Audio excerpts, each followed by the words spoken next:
Nagluluto nga pala ako ng tinola. Hindi ko na napakita yung ano ko. Ito guys, oh.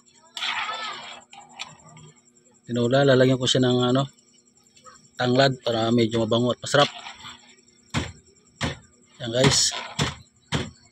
So mamaya guys, pagkakulo niyan, saka pag naglambot na, ilalagay natin yung malunggay. Malunggay ang ating ilalagay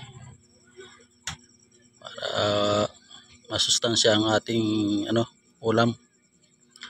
So yan guys, antayin natin kumulo.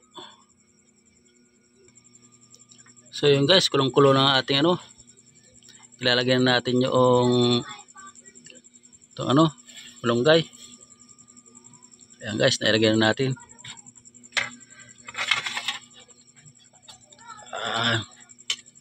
So yan guys, ano nga pala yan guys, wala pala ako ibang nilagyan ng lahok dyan, walang papaya. Si yan, madali ang luto lang guys. Ang mahalaga guys dyan, sabaw para sa mga bata. Tsaka malunggay nga guys ang nilagay ko para masarap. Yan guys, para mustans. Kulong-kulo guys, lapit na maluto. Antayin natin lang kulo-kulo pa ng kaunti. So yun guys, luto na. Pwede na natin tanggalin yan. Kulong-kulo, oh. Okay, thank you for watching.